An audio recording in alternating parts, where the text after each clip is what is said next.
భారీ బడ్జెట్ సినిమాలు నిర్మించడం వల్ల వచ్చిన లాభాలు సరైన రీతిలో చూపెట్టకపోవడం వల్ల మీరు చర్చ చేస్తారు.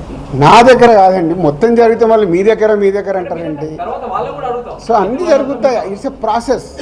ఇందాక చెప్పాను కదా, 24 క్రాఫ్ట్స్కు ఎలా స్పెండింగ్ చేస్తున్నారు. ఇప్పుడు మా గేమ్ చేంజర్ ఇంత బడ్జెట్ అయింది, ఎలా స్పెండ్ చేస్తున్నారు. They want all accounts. మేము క్లీన్గా ఉండొచ్చు, తీసుకున్నోడు ఉండకపోవచ్చుగా. సో మా దగ్గరికి వెళ్ళి అన్ని డీటెయిల్ తీసుకొని ఎవరెవరికి వెళ్ళాయో వాళ్ళ ద్వారా చెక్ చేస్తారు. ఎందుకంటే TDS, GST, so many process ఉంటాయి. అంతేగాని ఎక్కువ ఊహించేసుకుంటున్నారు. ఏం లేదని అంటే హైలైట్స్ దాంట్లో ఉండకుండా కొంచెం బయటికి రండి అని నా రిక్వెస్ట్. హీరోలకి టాప్ డైరెక్టర్స్ కి బ్లాక్ ఇవ్వడం వల్లే ఇష్యూస్ వస్తున్నాయి అనేది కూడా వినిపిస్తుంది. మీలో కొంతమంది, మీ ప్రొడ్యూసర్స్ కొంతమంది చెప్తున్నారు. దీనికి ఏమంటారు? మీ ఛానల్స్ కూడా చాలా చెప్తారు. బ్లాక్ ఎక్కడ ఉంది, ఎక్కడికి వెళ్ళి వస్తుంది, నువ్వు సినిమా ఎక్కడ చూస్తున్నావు, ఆన్లైన్లో టికెట్ బుక్ చేసుకుంటున్నావు. 90% బుక్ మై షోలో బుక్ చేసుకుంటున్నావు, పేటీఎంలో బుక్ చేసుకుంటున్నారు.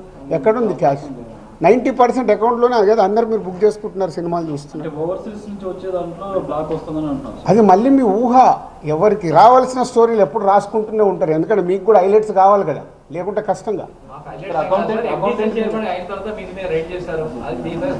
నేను మీకు అదేనండి చెప్తున్నా. 2008లో అయింది సెర్చ్ నా మీద.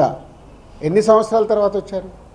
1, 2 ఓన్లీ నా మీదే అవుతే మీరు మాట్లాడేది రైట్. ఇండస్ట్రీలో చాలామంది మీద అయింది కదా. సో దానికి లింక్ లేదు కదా. అదే అనవసరమైనది ఊహించుకొని లింకులు చేయకండి అనే నా రిక్వెస్ట్.